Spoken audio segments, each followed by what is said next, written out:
What's going on, guys? One love out to everybody. We got UFC on ABC 4. Rozenstruik versus Almeida prediction breakdown here, guys. Before I get started, hit that thumbs up button, subscribe to this channel. Also, check out my Patreon account for all my face-off predictions and prop plays. You can also donate to this channel to my PayPal account, which is linked with the bid down below. Okay, we only got 11 fights on this card. Like I said, there's sometimes these cards, sometimes good to do them later on, not too early because the fights change up and guys drop off. But we got 11 fights on ABC, smaller cage over there in North Carolina. Quick prediction here, guys, breakdowns.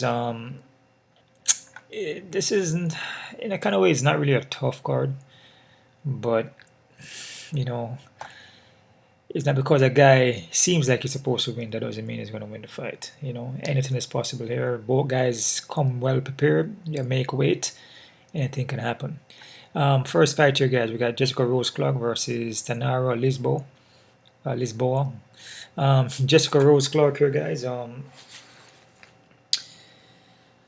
a kind of way, it seems like they're giving Clark here a win. Because her opponent is not really, she hasn't really fought anybody really. If you look on her record here, it's not that great. 1-4. She fought a lot of people who are not have no experience, right? Like 0-0. She lost to a 2-1, 0-0, and she seems like she's coming from a Muay Thai background. Has fought Valentina Shevchenko. Fought also Norma Dumont, which Norma Dumont submitted her, which Norma is more known for striking. So it seems like her ground game may not be that great. Making her debut here. With Clark here, like I said, Clark is well-rounded. We look to strike, but lately she's been taking fight to the ground and more pushing, more wrestling. But she can get submitted, which her both fights, she gets submitted by an armbar in the both fights, man. First round, back-to-back armbars in the first round, man. So there's a little bit of fight IQ there. May not be that great. But like I said, she was coming more from a striking background, but she's been pushing the wrestling a lot. Against Tatara here, Tatara is more of a striker, and her ground game is not that great. But I believe she does have submissions though. But this is a fight that Clark may want to take this fight to the ground, because I feel like Tatara, she, her striking is not that bad, right? She's a little aggressive coming forward. Will mix up the kicks with the hands. Fought Valentina Shevchenko, like I said. More Muay Thai background there, but she can get submitted. And I don't feel like she's that well-rounded, because from what I've seen from her on the ground. But like I said with Clark, though, I don't think Clark may want to stand with her too much. Cause I feel like Tahara, she may have the better stand up here, so she could look to wrestle.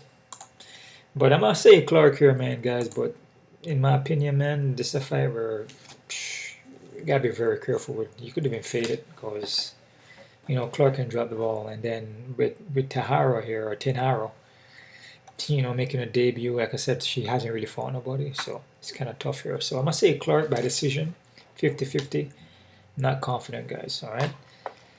Next fighter, we got Gabe Green versus Bryan Battle. Gabe Green here. Very durable guy. He likes to headhunt though, trying to just swing at the head, heavy-handed. He will mix it up. We look for takedowns here. Bryan Battle though, is gonna have the 4-inch of reach here and the 3-inch of, the 4-inch of reach and the 3-inch of height here, and he's pretty well-rounded guy too. He can get grounded out though in his last fight here against Renat. But Renat here is a very, very, very experienced guy, man. 20-2. This guy's very experienced, and he's very good on the ground. So that's kind of expected in a kind of way. Battle is very durable too. He coming forward, but he's hittable too, man. So both Green and this guy is hittable. Battle gonna have the reach advantage here. Green has heavy hands. Battle can get hurt on the foot. He can get knocked down. It's a tough one here too, man. Reach and height I give to Bryan Battle, of course. I'm going to slab with Battle here for the win, but I'm not too confident, guys. I can see Green just coming straight forward, just throwing heavy hands and pull off a decision. I'm saying maybe a split decision by Green, so that's very possible. So this fight is 50-50 question mark. I'm going Bryan Battle though by a decision, but I'm not confident, guys. Next fight, we got Jo Yeon Kim versus Mandy Boom. So next one here too, man. with Kim here, man, Kim is very well-rounded woman. You know, she would look to take it down. Her striking is not bad. You know, when she let the hands go, it's very, very aggressive and power punches, right? But she gets robbed a lot in her fights. Man, she robbed this girl bad, man. In the Edwards fight, she got robbed, and definitely in the Priscilla fight, the Priscilla Hero fight, they robbed her. Both these fights, in the Edwards and Priscilla, they both robbed her in that one. I believe in the Antonio Tachenko fight, they robbed her too. So they're robbing her a lot, man. But she's moving back down to 125, coming from 135. Her opponent here, Boom, Mandy Boom, she will strike more striking based there. Will mix it up in the clinch, toe knees, but doesn't handle pressure too well, and she's hittable. Kim is going to be the bigger frame here, and I feel Kim pack more power. But like I said, man, Kim just been losing fights by split decision, but I mean, they've just been robbing her a lot, man. So she's going to be the bigger frame here, but I must say Kim by decision, guys, but I'm not confident in this one because, like I said, it goes judges, which most likely is going to go to a judge. Because, you know, Kim mostly pull off fights by decision. So, yeah, or if she get robbed, it's going to be a decision robbery, of course. So I must say Kim, but again, this is kind of similar to the Jessica Rose Clark. So be very careful. If Mandy Boom win, do not be surprised. So a fight that you can fade, and just if you're doing, you know, any type of card parlays or whatever you're trying to do, you can probably leave out this fight. You know, kind of mix up a little bit, put some Mandy in there, you know, and back and forward or whatever you want to do. You play at your own risk there. But I'm going to go Kim. I'm going to say Kim by decision, guys. I'm not confident 50-50. Next fight, we have Cody Stamann versus De Silva Android. Cody here, man. Strong wrestling base, also has some boxing on him. Light on the feet, move around, pick his shots, we look for takedown. Silva here, very experienced guy also. BJJ black belt, I believe. Muay Thai, he's under 4 inch of reach, which is massive. Can get hurt in the foot though, and can get knocked down, but he recover well and will pull off the win. He will come back and submit you. You know, I'll come back and look for that finish like he did against Sergey, which everybody thought that Sergey was going to win that fight. This is our next tough one here too, guys. I must slide here a little bit with Cody here. You know, Cody been looking good lately. You know, move around, pick his shots. Silva has the speed too. Cody already also has the speed, but Silva is kind of hittable. And you know, when he throws punches, he misses, and I feel Cody can capitalize on that. So I'm gonna kind of go a little bit towards Cody here. I'm gonna say Cody by decision, but I'm not confident, guys. It's 50-55 for me. A lot of these fights in this card, all the way up, is 50-50. It's very close matchups here, guys. Next fight here, we got Karl Williams versus Chase Sherman. This is a fight that was supposed to happen way back, and I picked Williams. I'm still going to Williams, and Williams has more time to prepare here. Last time he didn't have much time to prepare, and I think something happened to Sherman. Like he got, I don't know, he was ill or something, and he couldn't fight. But I'm going to go Williams here, and I'm going to say Williams by decision. All right, the takedowns from Williams, the aggressiveness. And with Sherman, he doesn't really stop takedowns too well. And Williams has a good wrestling base on him, and he also will mix up with the strikes. I'm liking Williams here. Williams by decision. Next fight, we got Matt Brown versus Court McGee. Tough one here, man. I can see either guy winning, to be honest with you. I mean, Brown is well-rounded veteran, and McGee is well-rounded veteran too. McGee just got knocked out though recently. I think it was last year. Brown is not too durable though, but again, McGee just got knocked out though. So, but that's like I believe his second time getting knocked out in a fight by Jeremiah Wells. I think when did he get knocked out? I think this one, Jeremy Horn knocked him out. Jeremy Horn, oh man, it's way back. Jeremy Horn. Damn, I haven't heard Jeremy Horn in a minute. 92 and 22. This guy has over 100 fights, dude. When you add it all up, holy crap, over 100, over 100, dude.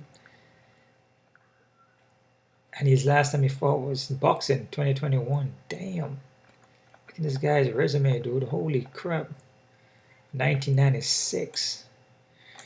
Oh man. Yeah, man, I've been watching UFC from when it just started anyway, from 1993 when it just came out on cassette and VHS. So I was watching all these fights even before UFC 21. The first fight, I was into it a lot. So yeah, so I know about Jeremy. I know about all these guys. all the Matthews and Nagiras, everybody like that, and Ricardo Rono, all the Pride FCs, WC, all those. Gilbert Eves, oh man. Damn. Yeah, man, so kind of fell off track there a little bit. Yeah, so this fight here, man, like I said, either guy can win, to be honest. Man, I mean, he fought a tough guy though, man. McGee fought Jeremiah was a tough dude to fight, man. This guy's on a roll right now. He's very heavy hitter, and his wrestling is on point, so he can mix it up real well. So I mean, Matt Brown was going up against Baba Rhino. So and he went to a split. So I'm gonna go with McGee here, guys. I'm gonna say McGee by decision, but it's 50-50 for me, and it can go either way. All right. Next fight here, guys. We got Tim Means versus Alex Morono. Means their fights long. He's very well-rounded, a veteran guy too. Dirty Bird, yeah, very tough guy here, man. Alex Morono has improved though a lot. This guy, he was gonna win this fight against Santiago Ponzinobbio, but he got caught and he took that fight on a week notice, I believe. And he was destroying Ponzinobbio enough. He winning every single round until he got caught. Anybody can get caught, right? So I'm gonna go with Morono here, guys. I'm gonna say Morono by decision. Yeah, I'm gonna say Alex Morono by decision here, guys. I feel that Morono is improving consistently, and Tim Means is not really. He's just like pretty much doing the same thing. So again, anybody can get caught, but Alex Morono has more time to prepare here. All right, it's not short notice for him. All right. Next fight here, guys. We got Carlos Ulberg versus Ir Pantoro. Carlos is a very technical guy coming out of Easy Camp there. City Kickboxing, that's right. He's been looking good in his last 3 fights. So against Kennedy, he gassed out because he just went in there and started going crazy. Which he was beating Kennedy, and Kennedy come back. Kennedy usually starts slow and come back in a second. Carlos has the power, man, and he's gonna have a 2-inch reach in this fight, and he's very technical. You know, he's a very good counter striker, and he's a very athletic guy. His opponent here, Ior, very technical guy too, very good striker also. If you're doing MMA math, which we shouldn't mess around with that too much, you know, he lost to Nikolai here, and Carlos knocked out Nikolai, you know, but then Nikolai beat Kennedy. And then Carlos lost to Kennedy. Oh gosh, so we can say, but I like what I see more from Carlos here. I like his technique where he moves better than Ir. I think Ir got a little bit more holes in him, and if you look at Ir record, man, for having 19 fights or more than like 20 odd fights, he lost 3, 19 and 3. Look at his record, dude. Man, it's not that good, man. It's not that good. The guys he fought, 1-2, 3-2, 1-6, 17 and 18. Probably the best fight he fought, 11-5 and 8-0. It's like I mean, the fights is like guys with like 17 and 18. Like he hasn't really fought nobody. So Carlos, I feel, has a more technical, quick, speed, accurate. His counters are better. His movement is better in my eyes. So I'm gonna go with Carlos here, guys. I'm gonna say Carlos by decision. Could also be a knockout, but I'm not confident because, like I said, he could possibly pull off a win too. But I'm liking what I see from Carlos though. All right. Next fight here, guys. We have D-Rod. We got D-Rod versus Ian Machado Garry. It's an interesting one here too, man. Man, D-Rod. D-Rod is a pretty well-rounded guy, man. We look for the ground, boxing. It looks pretty decent. It seems like he can gas out what we saw from him and Neil Magny. Gas out in that, I believe, was it? Yeah, 3rd round he got submitted. 3-3-3. Yeah. But you know, other fights, he looks decent. His hands looks good.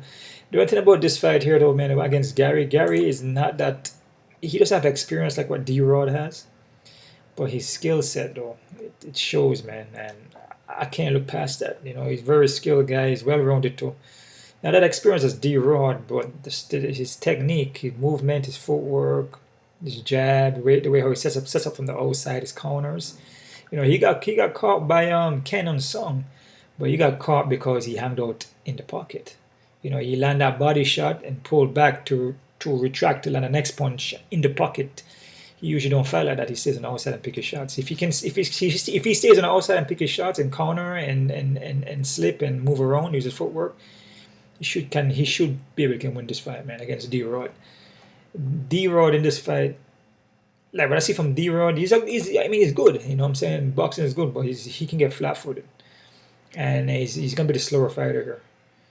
I'm not saying that he can't land a punch and Garry don't hurt him like what Kenan did. It's very possible, man.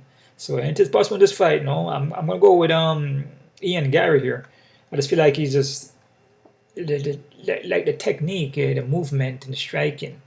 You know what I'm saying? The pinpoint accuracy, light on the foot. He can pick his shots. He can pick apart D-Rod. Probably even finish D-Rod. It's possible. But I'm going to go with Ian Garry. I'm going to say by decision, 50-50. I'm not confident in this though, guys. Because like I said, if D-Rod connect, you could finish him, man. So be very careful with this one. A smaller cage too. But I'm going for Ian because, again, he doesn't have experience like what D-Rod had, but he has the skills though. He has the skills, man. He's very technical skill guy, man. I'm not going to look past that. Because if you look at how D-Rod boxes, he throw the jab, but he's flat. A guy like Garry is going to touch and move. Garry going to touch him up and keep moving and avoid the big shots. He's going to make sure he avoid big shots. Again, anything is possible. He can get caught, like I said. But I'm going to Ian Garry by decision. Not confident. Next fight here, guys, got Anthony Smith versus Johnny Walker. Smith is very, very experienced. You can tell by his record, 36-17. He's durable, but he can still get hurt. He's well-rounded. BJ Black Belt will look to submit you. Yeah, man, this is a tough one here, man. When he gets hurt, he kind of like will, he will fall up, especially on the ground. And you can just ground and pound him out, and again, it's a guy like Magomed is a very experienced guy here. Ryan Spann and Jimmy Croat, Jimmy Croat kind of hurt his foot in that fight. Devin Clark, he's pretty good with getting the submissions here. I could see him probably submitting Johnny Walker. That's a strong possibility here. But again, Johnny Walker, been working on his game, and you can tell that he changed up the way how he fights. He's not just going in there and just like giving 100% just right out the gate. He's pacing himself, he's picking his shots. He's not just going 100% right out the gate, So he's been only submitted one time. And a guy like Johnny Walker is very explosive, heavy hitter. He's well-rounded too. Knockout power, 6 inch of reach, which is massive, and a 2 inch of height. So a long reach. But look at a guy like Smith, he's been knocked out like 10 times, dude. Smith been knocked out, yeah, he's been knocked out 10 times, but he's very, very experienced though. He fought everybody, man, almost in the sport.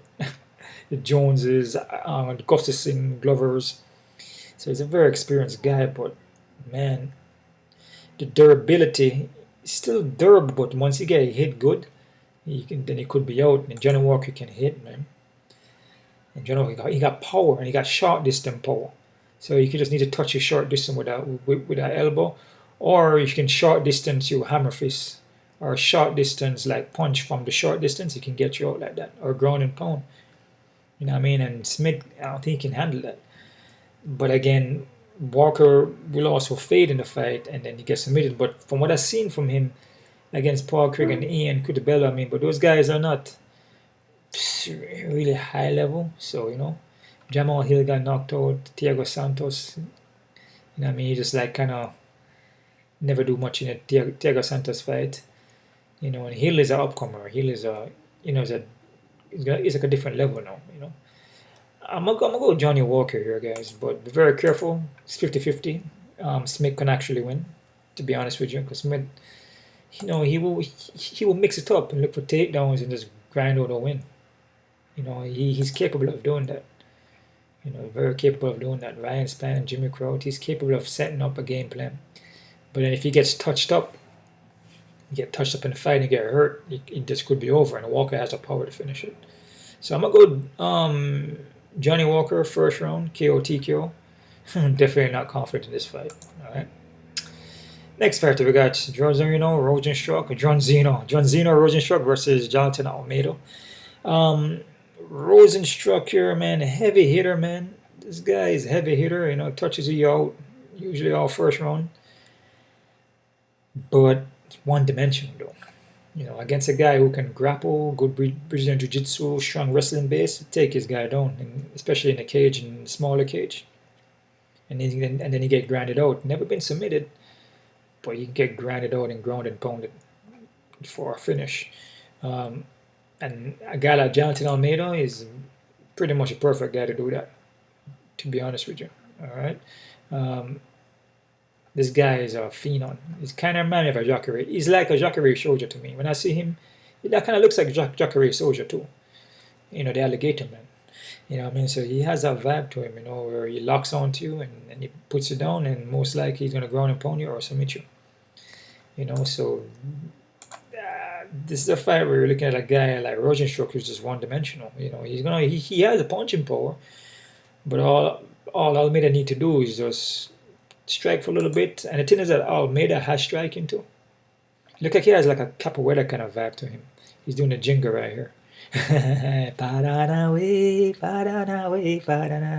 Alright, so but he's in the jingle right there. But I see him do a couple of kicks and stuff like that. It doesn't look bad. And the striking doesn't look bad, but he probably don't want to strike the Rozenstruik, but he's gonna like mix it up a little bit and maybe get out Rozenstruik in that second. Strong ground and pound game, man. And like I said, this guy reminded me of Jacare Souza, the alligator man. Alright, so locks onto you like an alligator, game over. Second round for me, KO/TKO, Jailton Almeida, guys. KO/TKO second round, alright? Quick look at the odds here, see what we're working with. Crazy odds. One look at the odds and you just go crazy. Crazy odds. The odds are all looking crazy right now. Definitely looking crazy. Holy moly, man. What the hell? Alright, man. Clark and Lesbo. Hopefully I pronounced that right. No disrespect. It's even. Totally agree, man. Totally. And this can go either way, man. Just heads or tail, guys. Battle in green. They got Battle as underdog. Okay. Like I said, green can definitely win. Battle is hittable, man. And I feel like green may have a little more experience. So, green does close the distance, throw some heavy shots, and piece up Battle. You may can get a little split decision there, so be careful. But I'm liking Battle, but be careful. Kim and Boom. Kim should not be 220 or 225, 250, whatever. It shouldn't be that high because she goes judges and she loses. Mandy Boom is gonna slow a fighter, kind of hittable. In my opinion, she's not that.